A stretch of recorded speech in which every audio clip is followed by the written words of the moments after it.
Welcome to Workshop, the show where we're talking about world building. Today I'm going to be talking at you about magic levels. When I say magic level, I mean the sheer amount of magic that is in a D&D or fantasy world. Basically, this can be boiled down into how many magic items, how many monsters or magical creatures there are, or even really just how many casters or magic users there are in this universe.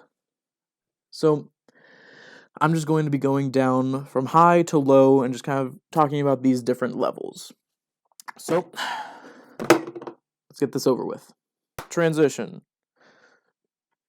So let's start off with high magic. High magic, when you think about it, you got to think about it from the perspective of a peasant or a laborer or whatever. In these kinds of worlds, these people are going to have some kind of interaction with magic.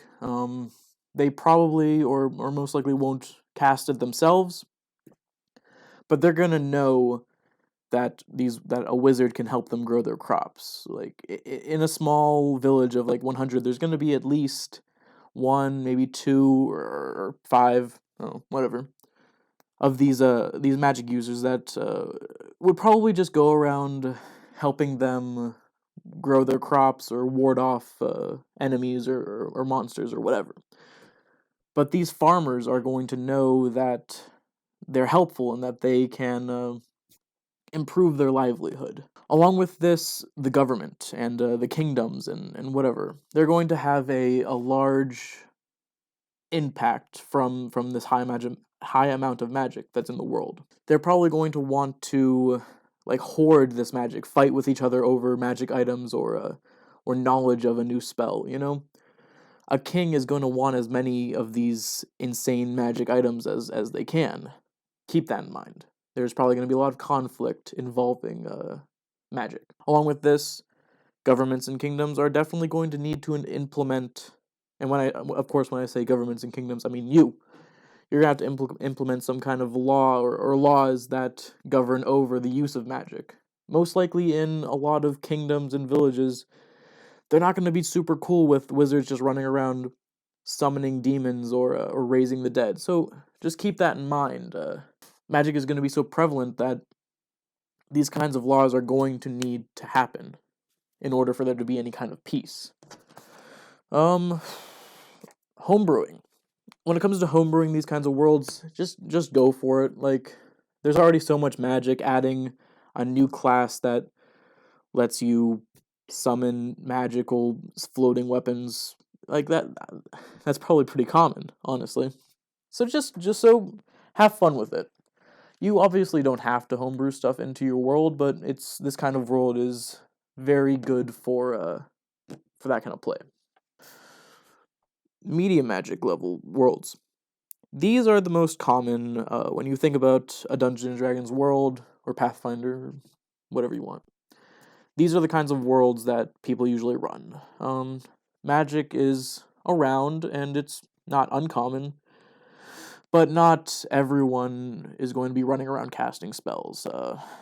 Once again, the peasants in these worlds aren't going to really know much of anything about casting spells or how spells will affect their life.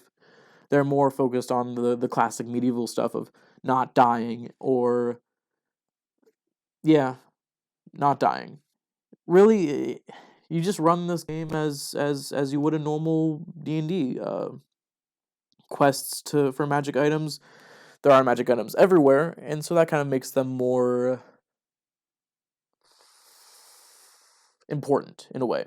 Not everyone has one, so they're seen as more interesting, especially for people in power. People in power are definitely going to want to hoard and collect these magic items. Like in the high magic world, it's more likely that people want to innovate or just create these magic items for themselves because there's so many out there. They might as well just try to make new, better ones. But in a medium magic world, there aren't as many artificers around, so you gotta just kind of rely on what's already been made.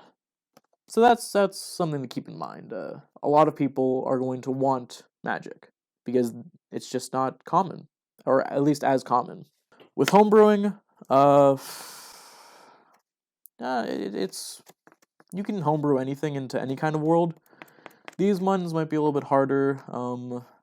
It'll probably be a little weird, depending on your setting, to have certain kinds of races and other things running around. But for the most part, it's usually pretty okay. I personally like to run Media Magic Worlds because it's easy, and I don't really have to think that much. It's just, I can just write it. Oh, I feel like my heart's gonna explode. Low Magic. Not a fan. Not a big fan of Low Magic Worlds. Don't run them a lot. Kind of confusing. Best way that I could describe them is Lord of the Rings. In Lord of the Rings, the average person doesn't know anything about magic. It's really just straight medieval, except for having to worry all the time about orcs running around. I mean, there are elves going around, and dwarves in their mountains and such, but as you saw with with Samwise Gamgee, he was very excited to even look at an elf. Like they might not be rare, but it's uncommon for the average person to see one. So do keep that in mind. Another thing to keep in mind is magic might be seen as evil in these kinds of worlds. It's not very common for someone to be able to cast spells, so it might, depending on the setting, of course, it might be seen as like this devil magic or whatever.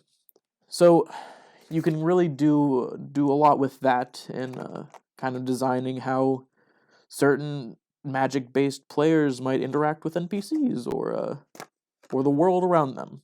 For when I look at low magic worlds and how I would design them, I don't like to do this a lot, but I feel like I would need to limit my players in what classes or races they might choose, especially some of the more out there stuff in Unearthed Arcana or Xanathar's Guide.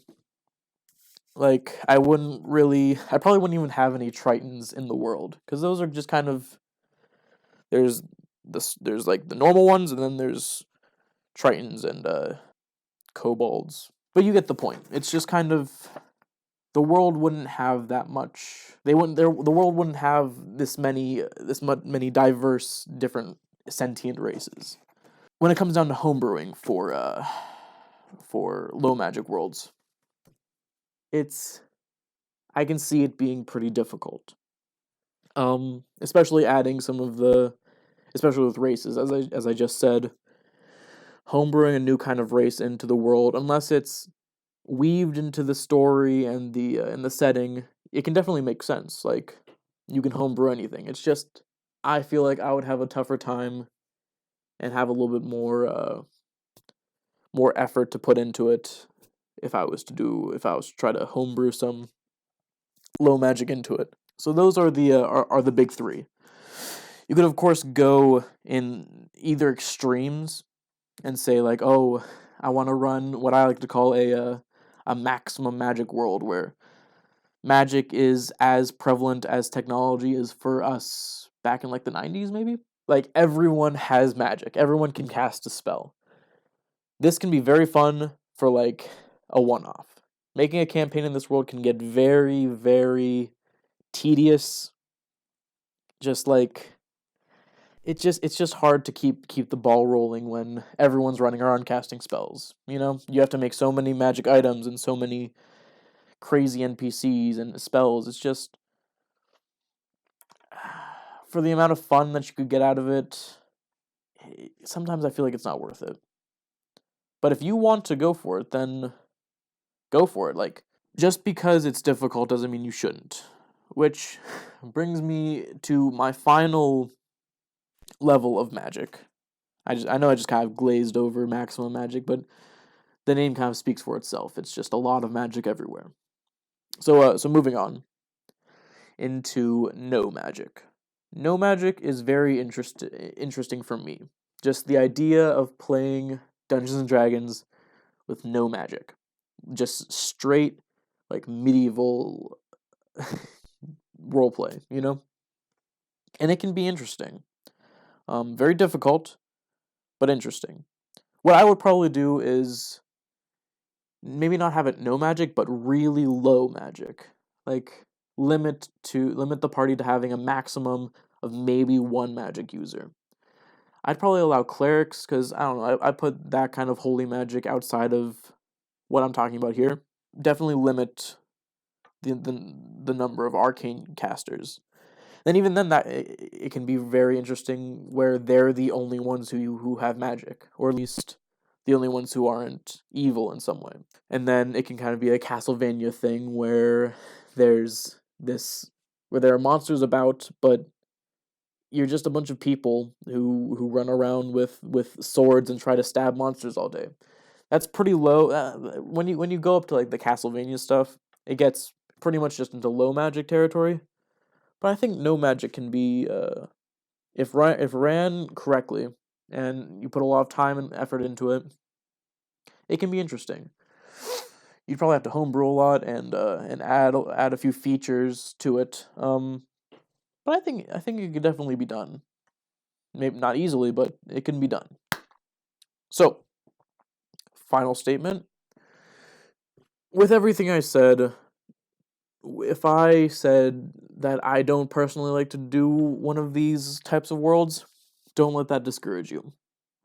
Play your tabaxi only sorcerer campaign. Like, it's really whatever's fun for the players. All I can say in the end, when you're gonna make these kinds of worlds, think about how magic is intertwined into the world and the lore of your world. So yeah, I hope that this was entertaining, or at least made you think a little bit about your world and the magic that's in it. Have a magical day. Up.